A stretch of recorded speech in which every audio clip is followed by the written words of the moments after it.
Hey everyone, this is Paul, and in this video, I'm going to give a quick overview of Christian intellectual history, at least when it comes to Western Christianity. Now, most of this will also apply to Eastern Christianity as well, such as the Eastern Orthodox Church, because both branches share the same history, at least until the East-West Schism around 1054. But the reason I'm mostly focusing on the Western tradition is simply because that's the tradition I'm the most familiar with and was kind of raised in. So with that being said, given the shared history, I'm sure the Eastern tradition also has excellent scholars all the way to the present, so someone familiar with that should go on and make that video.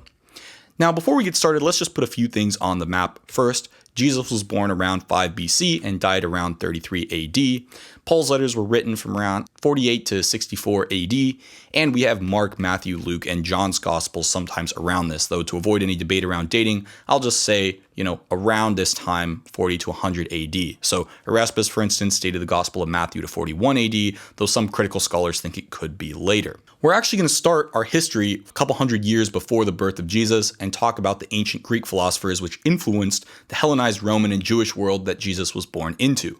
Now, there was plenty of good Jewish scholarship too, but for the sake of brevity, we're going to start with the ancient Greeks. You have Socrates, the dude who asked a bunch of questions, his student Plato, and Plato's student Aristotle.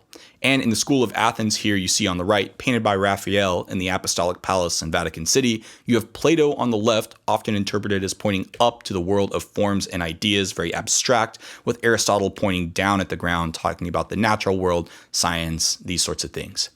Now, these three were important to the Christian tradition because many of the church fathers and early Christian thinkers saw their work as pointing to Christianity. For instance, Plato thought there was one supreme God who was, quote, in every way perfect, and thought all souls have a logos. This is the same word used in John 1 to describe God. In the beginning was the Word, and the Word was God. That word is actually translated from the Greek word logos, the same word that Plato is using. Now, Plato also deduced that God is immutable, for if he changed, it would necessarily only be to become less perfect. And Plato thought that this God he was talking about was all-knowing and all-powerful. It's very similar to the Jewish and Christian God. Aristotle also thought there was a perfect, eternal, and immutable God who was the prime mover of everything. But Plato and Aristotle's God was distant, not the loving, personal God we see in Christianity. The important part about all of this was that Plato, Aristotle, and many of the other philosophers at this time used reason to come to the idea of a supreme God as we see in monotheism. The traditional Christian idea is you can use reason to come to theism or deism alone, but you need something like revelation, such as God speaking to people or the incarnation, to get from deism to Christian theism more specifically. The early Christians were impressed with the progress of Greek philosophy because the Greeks used reason to get to the same conclusions as Christians did with the help of revelation. So there's this level of consistency between the deliverances of reason and the deliverances of revelation, which will come up again and again in Christian history. Now, if you look really closely, you can see that Plato's Academy was not only the first school of philosophy set up as a university, though not really in the modern sense, we'll have to wait for a while for that, but also had the first college basketball team. So here you can see Plato spinning a ball while Aristotle is dribbling. Apologies, but you'll probably never be able to see this picture the same way again. Now, anyway, we'll come back to these guys later, but they were important to the Christian movement because the church fathers were familiar with Greek philosophy, and some early and influential Christian theologians had been trained as philosophers before they converted to Christianity. And as their conversions testified, there were many points of agreement between Greek philosophy and Christian theology. For instance, Paul, even though he was a Jew, quoted many of the Stoic philosophers in his letters. And the Stoic philosopher Seneca's brother dismissed an accusation brought against Paul in Corinth. Furthermore, Clement of Alexandria, noting the commonalities between Christian theology and Greek philosophy, wrote in the Stromata around 200 AD, quote, before the advent of the Lord, philosophy was necessary to the Greeks for righteousness, being a kind of preparatory training. Perchance, too, philosophy was given to the Greeks directly and primarily till the Lord should call the Greeks. For this was a schoolmaster to bring the Hellenic mind, as the law, the Hebrews, to Christ. Philosophy, therefore, was a preparation, paving the way for him who is perfected in Christ. The church fathers, including Justin Martyr, Tertullian, St. Cyprian of Carthage, St. Gregory the Miracle Worker, Anthony the Great, Athanasius, Cyril of Jerusalem, Basil the Great, Gregory of Nyssa, Ambrose of Milan, John Chrysostom, Jerome, Augustine, and Gregory of Tours were all born into families that were either prosperous, highly educated, or had some sort of high social standing. And given that only around 10% of the ancient population was literate, those whose history we don't have that much evidence about, such as Irenaeus, Clement of Alexandria, Origen, and Jerome, we can infer based on their writings that they just also had a good education. As one sociologist and historian remarked, quote, "These were figures who received thorough training in such subjects as Greek, Latin, rhetoric, philosophy of law, and all became men of considerable intellectual accomplishment." And in this time, we see the growth of Christianity over several centuries, evolving from an obscure sect to a threat significant enough to warrant persecution and philosophical refutation, and finally to the official religion of the Roman Empire. What distinguished Christian theology from other schools of thought at the time was the enormous emphasis on reason. And to get an idea of the kind of respect these guys had for reason, check out this passage typically attributed to Clement of Rome. Quote, "Do not think that we say that Christian doctrines are only to be received by faith, but also that they are to be asserted by reason. For indeed it is not safe to commit these things to bear faith without reason, since assuredly truth cannot be without reason. He who has sought reasons for those things which he has believed and received, as though bound by the chains of reason itself, can never be torn away or separated from those things he hath believed. And therefore, according as any one is more anxious in demanding a reason, by so much he will be the firmer in preserving his faith." Justin Martyr, he was formerly trained in philosophy, continued to wear his philosopher's cloak even after his conversion to Christianity in around 130 AD, and eventually he opened a school in Rome where two future church fathers, Irenaeus and Tatian, may have been his students. One of the reasons Justin believed so much in Greek philosophy is he saw the similarity between Christian theology and Greek philosophy, being that both rested on the divine gift of reason, which he said, quote, "has sown the seeds of truth in all men as beings created in God's image."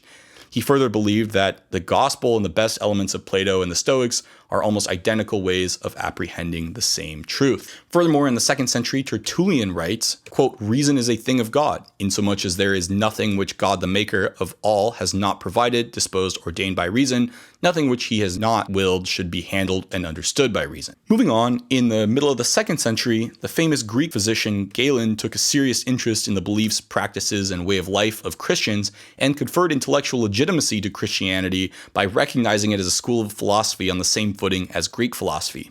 Sometime later, in the 2nd or 3rd century, Sallust wrote The True Doctrine, which was a polemic against Christianity. Origen, who may have been the most important figure in the Christian church between Paul and Augustine, who we'll return to later, reproduced much of Sallust's work and then responded to it point by point. A little later, the Neoplatonist Porphyry, aware of Origen's response, and Julian the Apostate, along with others, challenged the beliefs of the Christian faith, including the divinity of Jesus, and Christian thinkers were willing to meet them on the same ground.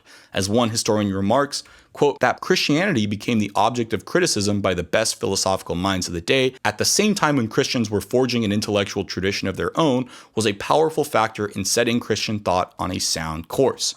Now, we'll move on to Neoplatonism and its relation to Christianity. Now, Neoplatonism is a version of Platonic philosophy that emerged in the 3rd century AD against the background of Hellenistic philosophy and religion. So what we do is we start with Plato's ideas, which, as we talked about earlier, can appear eerily similar to many Christian ideas. Now, the Neoplatonists took Plato's ideas and added other philosophical traditions from the Hellenistic world. Now, the Neoplatonist philosophers are going to come slightly after Justin Martyr, and this includes famous thinkers such as the Jewish thinker Philo and Plotinus, who was the founder of Neoplatonism. Both Philo and Plotinus believed that Plato was a sort of Greek Moses. So when Augustine steps in on the scene in the 4th century and pretty much synthesizes Neoplatonism and Christianity, he had a lot to work with, though he wryly admitted that both Plotinus and Philo were wrong about Moses being Greek. As a Stanford Encyclopedia of Philosophy article on St. Augustine writes, quote, "Philosophers keep being fascinated by Augustine's often innovative ideas on language, on skepticism and knowledge, on will and the emotions, on freedom and determinism, and on the structure of the human mind, and, last but not least, by his way of doing philosophy, which is, though of course committed to the truth of biblical revelation, surprisingly undogmatic and marked by a spirit of relentless inquiry." Augustine further thought that reason and faith were indispensable to each other, writing, quote, "Heaven forbid that God should hate in us that by which he made us superior to the animals.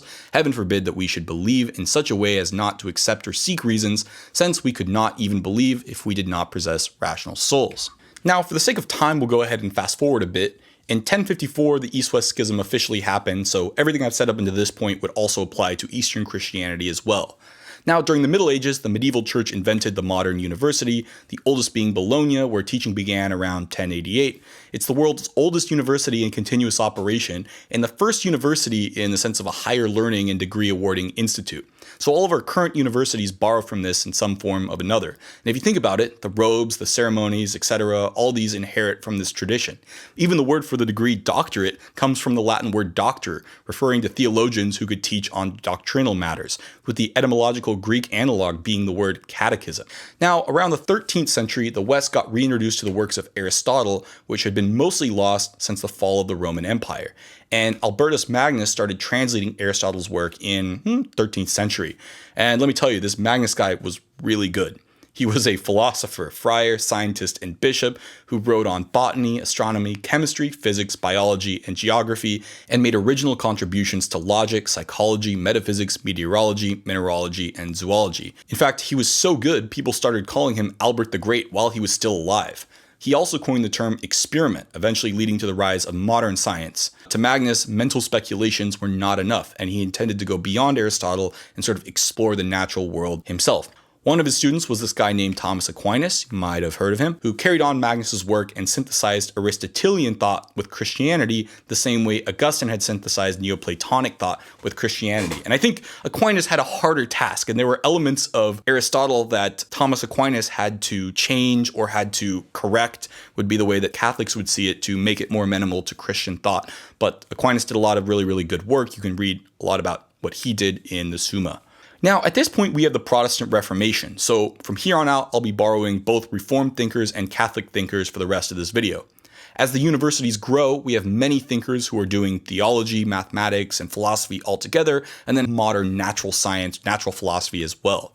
And the ones I'm going to be mentioning are those whose work specifically and explicitly contributed to Christian thought, even though pretty much all the scholars during this period were Christian. These include the Catholic René Descartes, who is considered the father of modern philosophy and directly responsible for an increased interest in epistemology. He also invented Cartesian geometry, hence the name Cartesian grid. There's the Catholic mathematician, philosopher, and apologist Blaise Pascal, who did a lot of cool stuff with probability. You have the Reformed philosopher John Locke, who believed in equality of the sexes and actually based his whole entire philosophy of freedom on the Bible. You have Leibniz, who did a lot of philosophy, theology, and also co-discovered calculus along with Newton. You have the Presbyterian Reverend Thomas Bayes, who came up with Bayes' theorem, actually as a reply to David Hume's argument against miracles to argue for the resurrection of Jesus. I actually have a whole video on Bayes' theorem, so check that out if you're interested. Moving into the more modern era, there's the Reformed mathematician Euler, who wrote so many math papers that there's this funny joke in math that if you discover something Euler already discovered, you can just say you discovered and put your name on it. And there's this funny anecdote about Euler, who, when arguing with the atheist Denis Diderot, wrote an equation on the board and then basically said, "Hence God exists, reply," as an obvious sort of non sequitur. Now, this may not have actually happened, but Euler did argue with secular philosophers on religion and for the divine inspiration of the Bible, so perhaps that's where this story came from. Skipping ahead a little bit, you have the Lutheran theologian and mathematician Georg Cantor, who helped start modern set theory and also came up with the modern ideas around infinity, ideas he believed God communicated to him directly. You have Georges Lemaitre, who, along with being a Catholic priest, was also a mathematician, theoretical physicist, and astronomer who proposed what is now called the Big Bang theory. In fact, the term Big Bang was coined by Fred Hoyle to sort of ridicule the idea, and Hoyle, though holding on to the steady state model for a long time, eventually became a theist or deist according to a few of the sources that I've seen. Next up, you have the philosopher and theologian Howard Thurman, whose theology helped start the modern civil rights movement and led to the development of some of the sort of modern liberation theology you see from guys like James Cone. He was a Christian mystic along with others like Simone Weil.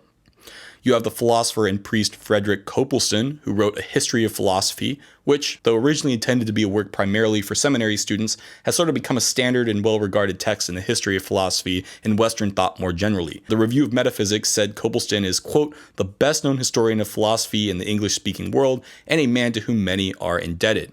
And lastly, you have the Catholic philosopher G.E.M. Anscombe, a student of Wittgenstein who, from what I can tell, was also a deeply religious person, despite not being all that involved in organized religion. Anscombe debated C.S. Lewis, and I guess that debate helped Lewis rewrite part of his book on miracles, but she was very, very important in terms of 20th century philosophy, also in terms of ethics, and along with her husband, helped revive analytic Thomistic philosophy and its respectability in the General Academy. Interestingly, both Copleston and Anscombe, along with Anscombe's husband, Peter Greech, were converts to Catholicism. They weren't actually born into it, so just kind of an interesting fun fact. And we get to now, well, who's carrying on this tradition today? Who are some of the best or the most important or interesting Christian scholars? Well, I'll talk about that in the next video, so stay tuned on that. Obviously, there's a ton of figures I didn't touch on, so let me know in the comments who your favorite Christian thinker is and why. Anyways, thanks for watching, and I will see you in the next video.